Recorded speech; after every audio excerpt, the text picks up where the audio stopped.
The top of the hour. I hope you are having a lovely day so far. You're just in time for TV47 at 1 with I, Sheilar Chelangat, as I get you up to speed with the latest at this hour. Now, President William Ruto has kicked off his two-day development tour of Murang'a County. The president is set to launch development projects across the county. Now, senior political affairs reporter Apollo Kamau is in Murang'a and now joins us live. Apollo, good afternoon. How is the mood like?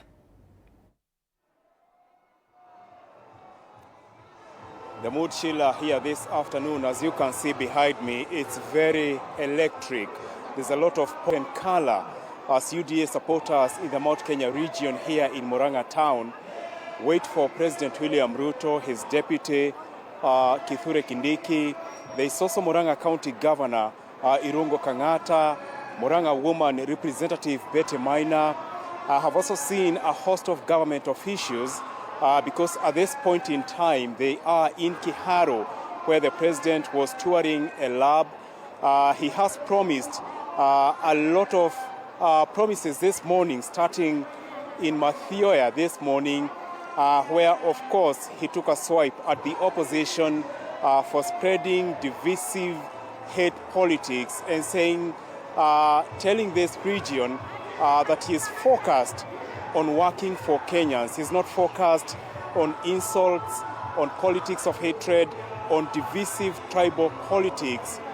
But the mood has been somehow subdued. If you look at the various stopovers the president has been through, he has also been very cautious in terms of the politics that he is making, focusing more, endearing himself to the region as a leader who is focused on development and casting the opposition as an opposition which is focused on what I can call hot air and not development. And therefore he's projecting himself to this region as a hard worker, as a leader who is going to deliver for this region, citing various projects. And while he was in Mathioya, he cited the 27 billion investment for various projects that his administration has set for this region. And therefore, he is sort of appealing, wooing the region to vote for a hard worker. Remember, this is a county where the senator is an ally of former Deputy President Rigathi Gachagua and a host of other leaders here at the grassroots. So, according to my own analysis, the president is very cautious on how he is approaching this two-day tour. For the better part of this morning, he has been touring the upper side of Murang'a County, which is Mathioya, Kangema, and then coming all down to Kiharo, and then here in Murang'a town. From here, he proceeds to Gatanga, which is another very interesting constituency because it belongs to Edward Moreu, who is an ally of Gachagua. And then we have Maragua, which is a constituency which belongs to his former ally, Mary Wamaua, who shifted to the UDA camp. And therefore, it's going to be very interesting watching how the dynamics play out. So he's starting in the upper side of Murang'a, moving towards the downside of Murang'a, which is near Thika, near Nairobi. And this tour is very interesting because the president has made it his business to camp in this region. Remember, he was in Nyeri. He has visited Nyeri County very often. And we also saw what he did in Ol Kalou and the supremacy battle that occurred there between him and former Deputy President Gachagua. So this is not just a development tour, but it's also a very calculated tour as far as 2027 politics is concerned, Sheila. Right. Thank you very much, Apollo Kamau. We will be linking up with you later on to just tell us the progress of their tour. And still on the president's tour, President William Ruto's two-day development tour in Murang'a County has been credited with accelerating key projects in the region. Now, the president has warned against divisive and abusive politics, urging leaders and citizens to shift focus towards unity, development and issue-based engagement. The county has secured affordable housing and modern market projects worth 27 billion shillings. The progress attributed to the president's development agenda and sustained engagement with the region. The tour started with the launch of roads, affordable housing project, modern market and ICT lab projects in Mathioya and Kiharu constituencies.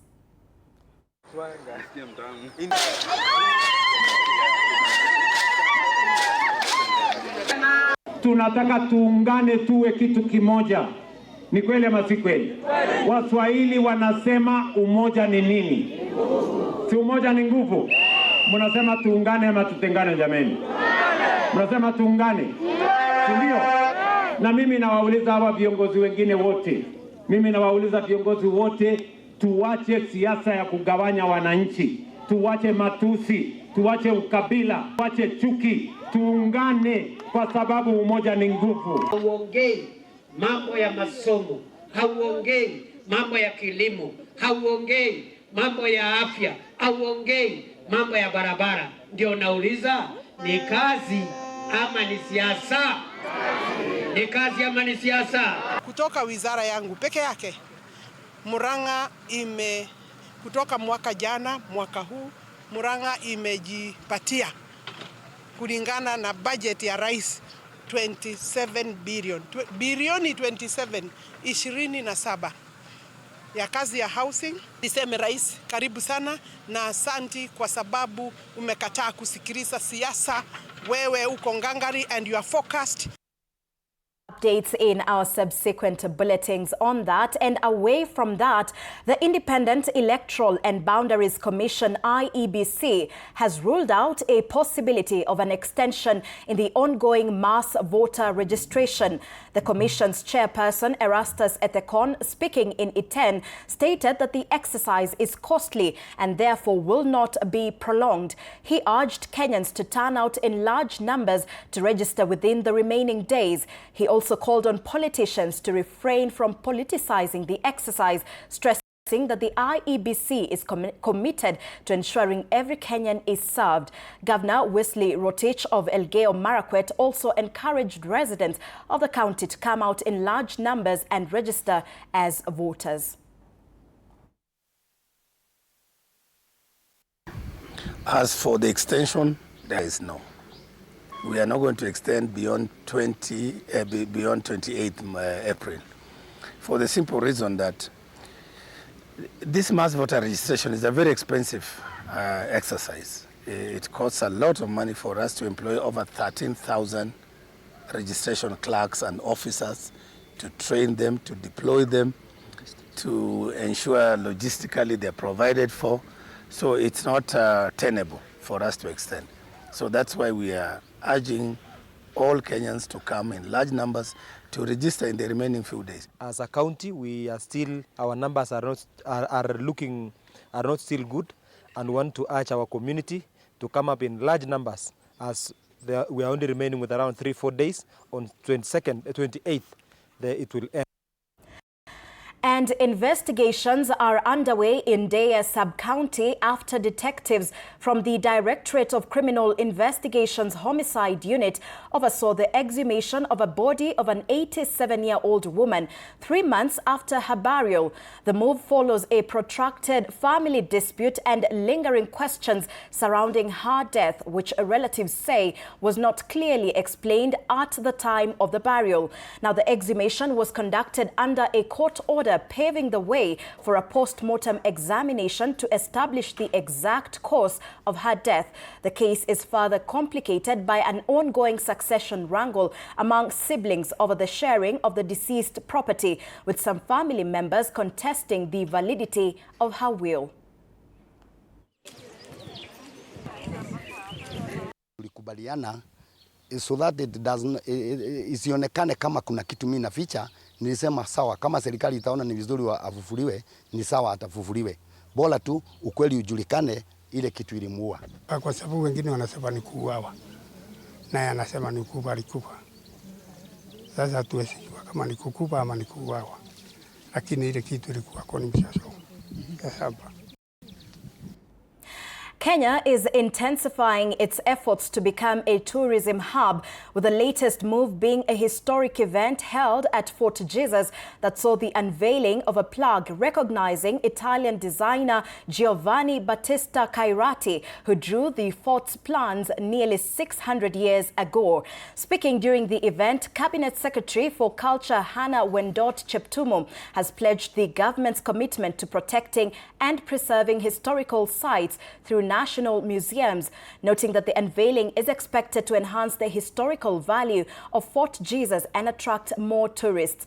Italy's ambassador to Kenya, Vincenzo Monaco, said the move symbolizes shared heritage and strengthening ties between Kenya and Italy, coming just days after President William Ruto visited the European nation in efforts to boost cooperation.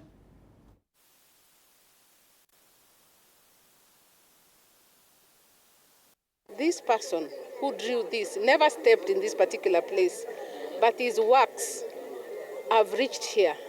And it has taken so many years for it to be noted. But history never forgets. It was never forgotten, and a time has come that it has been put on the wall, and everybody will come to this Fort Jesus, will be reading that. But we are here also to strengthen our cultural and people-to-people bonds and culture, as the Cabinet Secretary said a few minutes ago during her opening remarks, is what defines us. And it is one of the possible grounds on which further strengthen our relations. And the government thought it wise that the presence and also that information has to come out so that when people visit here, not only that we should know that this building was built by the Portuguese, but at least the architect was done by somebody from the Italian government. That's why we'll work hand in hand with the Italian government and all other and the CS to make sure that as Mombasa County, we are able also to preserve this culture so that the future generation come and witness what we have done as a country, as a county. And to the digital world, a strong call for collaboration has been issued by technology experts, urging the government and the private sector to urgently work together in developing robust data protection policies in the country. Speaking during the ISACA 2026 conference in Mombasa, ISACA Kenya chapter President Boniface Asiligwa emphasized the importance of technology, including artificial intelligence, in strengthening digital systems against cyber threats. Other experts warned that collaboration is critical in building resilient systems capable of preventing and responding to cyber attacks efficiently and in a timely manner. The move is seen as a key pillar in building digital trust while laying a solid legal foundation to safeguard citizens' information and enhance the delivery of secure and reliable services. You are seeing on the name TTP. The public-private sector can collaborate to ensure that, but first of all, participating in shaping the policy of data privacy, developing and collaborating in a consistent environment whereby both the private sector and the public sector shape the policy, they collaborate to develop the regulations, the policy itself. The private sector also basically needs to adapt the legal regulatory framework that the government is trying to put in place and foster data protection and privacy, which is a very good thing because it fosters that element of trust that we are talking about in whatever service or whatever product they are providing digitally to its customers. We need to have all this ecosystem working together so we can all benefit. What happens when we all have different directions and different roadmaps when we look at AI? There's not a streamlined process. This is going to create a great landscape for attackers to use it, right? So therefore, just to conclude, we need to have all these players in the ecosystem to sit at the table, and to form regulation to see what is best for our industry, what is practical for our industry to move forward. Things we can look at to strengthen our digital systems and digital trust. There's no surprises here. Good old-fashioned risk governance and risk management. To protect the organization, remember what a risk is. It's an event that could cause harm or loss or make it more difficult for my organization to meet its objectives. One of the things we're looking at in Kenya and across the globe are how we look at risk in a different way by even using AI systems to help us enhance, track, and be able to respond faster. All right, 16 minutes past 1 p.m. We'll be back with so much more after this short breather. Do not go too far.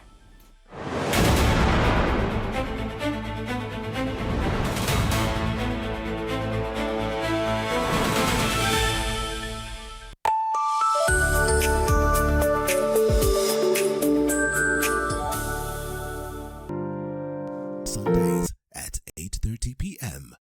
Good morning. You have my rent? Leo jioni kama tutakuwa tumelipa rent nauza simu yako. Hamna pesa. I need 3 G's to make my nails today. Sasa hivi natuhusu aje? Can I order now? Do you ship? Can I get blinking ones? Mimi nilikuwa na trade. Nimeekelea kitele yangu. Kitele yangu na trade. Nikikunyuma. Oh my God. You left me. Nitumie ni live. Uko nje kuna wifi. Why? Hi-Fi? Wait, so what do we call this dish again? I have no idea.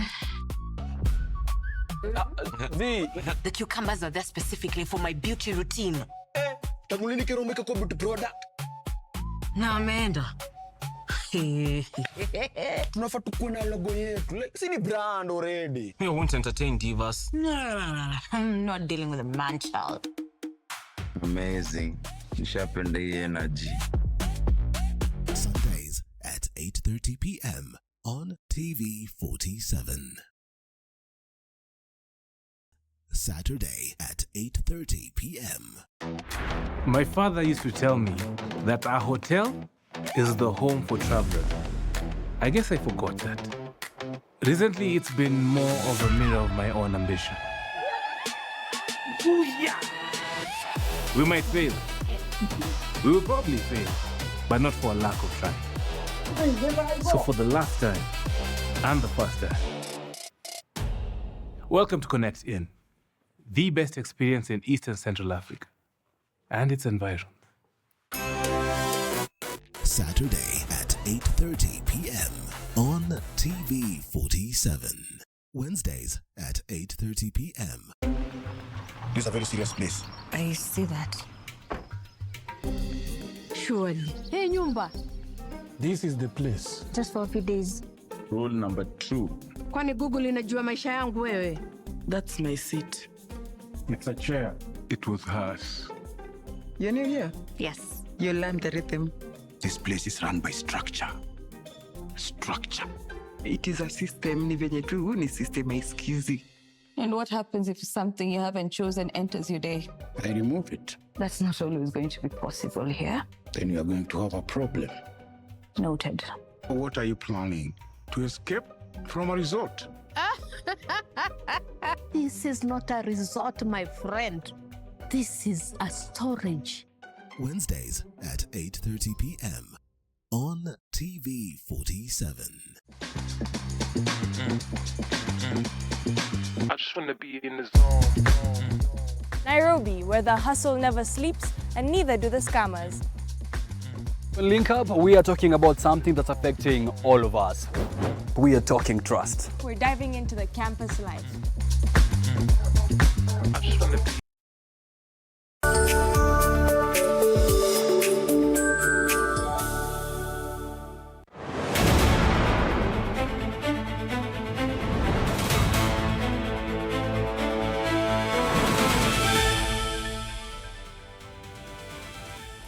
Thank you for staying with us. Of course, this is TV47 at 1. We continue to update you. Now, the government has strengthened its relationship with the World Food Programme, which is the largest humanitarian organization in the fight against hunger. President William Ruto has held a meeting with the WFP Executive Director Cindy McCain in State House, Nairobi, before announcing plans to continue working together for regional peace and ensuring there is enough food for all citizens, including children. The partnership ranges from programs in agricultural innovation, school meals, support for refugees, and restoration of arid and semi-arid areas to community resilience against climate shocks.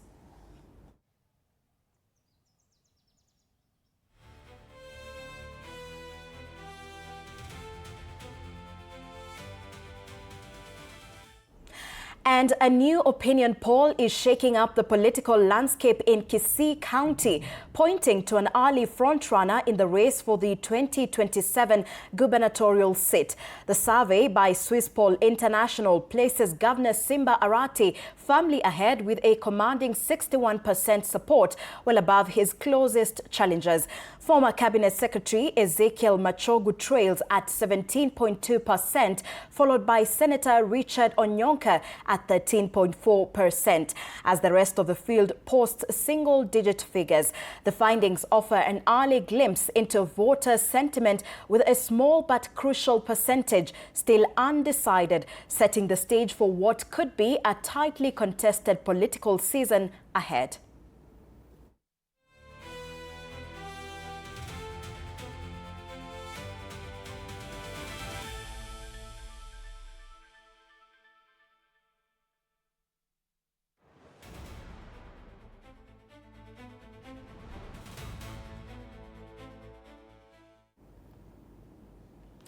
And the country is set to hold long-awaited National Youth Council elections in 2026, marking a major step in restoring youth representation. Speaking during Sema Naspox here in Nairobi, NYC CEO Gloria Wawira announced that a national steering committee is already in place, with election dates formally gazetted. The polls will target over 8,000 youth representatives across the country, with efforts underway to ensure a transparent and credible process in collaboration with the IEBC.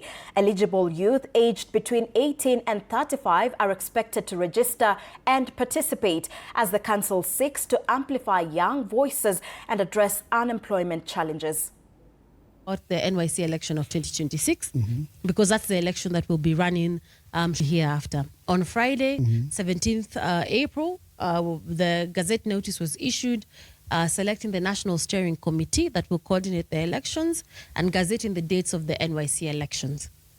Spokes, this is significant because it's been 14 years, not 5, not 7, 14 whole years since the last youth election was held in this country in 2012. And young people have been saying they want to be represented, they want to have their own representatives.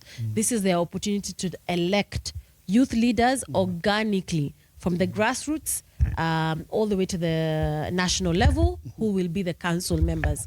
How can one be a voter and how can one be a candidate?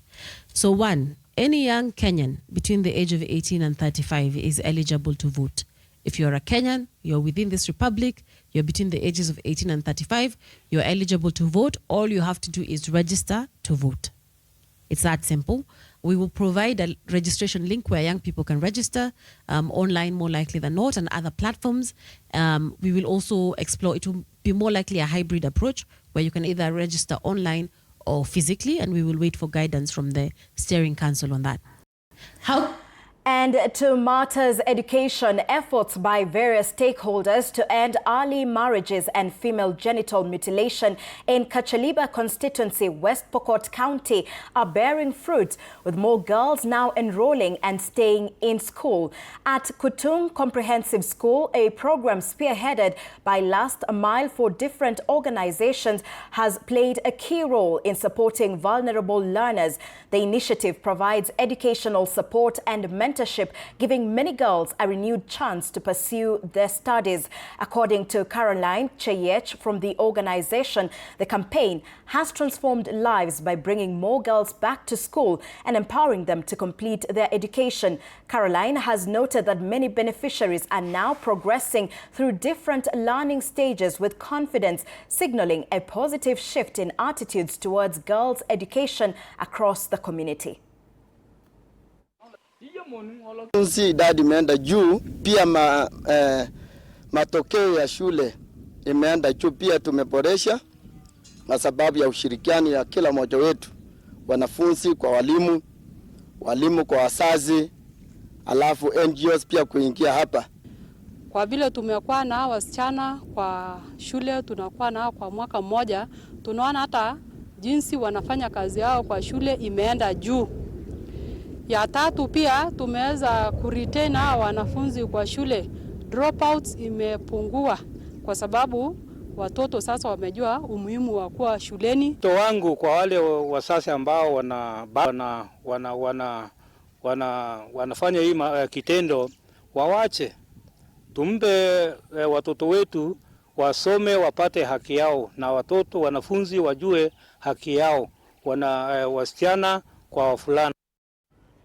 All right, and to matters environment, Kenya's ambitious drive to attain 30% forest cover is rapidly shifting from policy to tangible results, with communities beginning to experience direct benefits from the nationwide tree planting campaign. In Kakamega Forest, where thousands of seedlings are being planted, local residents are not just participants but key beneficiaries through job creation, community contracts and agroforestry programs. During an NCA-led exercise to plant 3,000 seedlings in Kakamega Forest, Kenya Forest Service officials pledged to work closely with communities to ensure high seedling survival rates, shifting focus from numbers to long-term impact. Under the government's target of planting 15 billion trees by 2035, authorities are harnessing public-private partnerships, community forest associations and youth groups to scale up efforts countrywide. Digital tracking systems, expanded tree nurseries and incentive programs are also being rolled out to ensure every tree planted counts.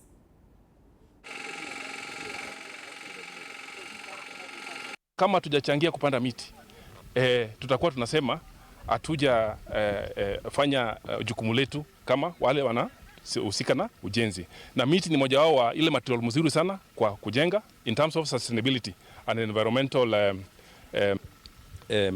support. In terms of 15 billion trees strategy, Kakamega Forest has been given a target of 208 million seedlings for that period.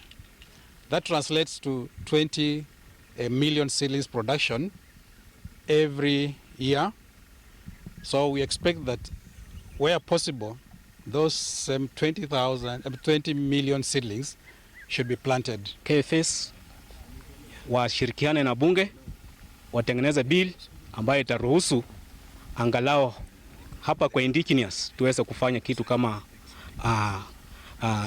agro.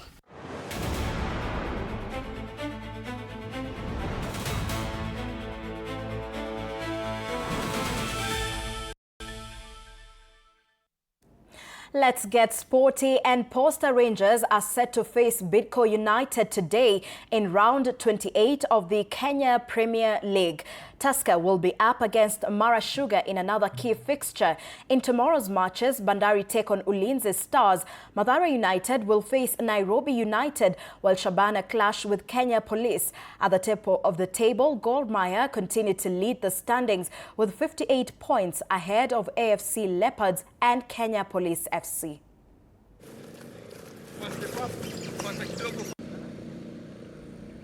And Levante and Rayo Vallecano secured important wins in the Spanish La Liga last night. Levante defeated Sevilla FC 2-0, while Rayo Vallecano edged RCD Espanyol 1-0. Elsewhere, Real Oviedo at 8:30 p.m.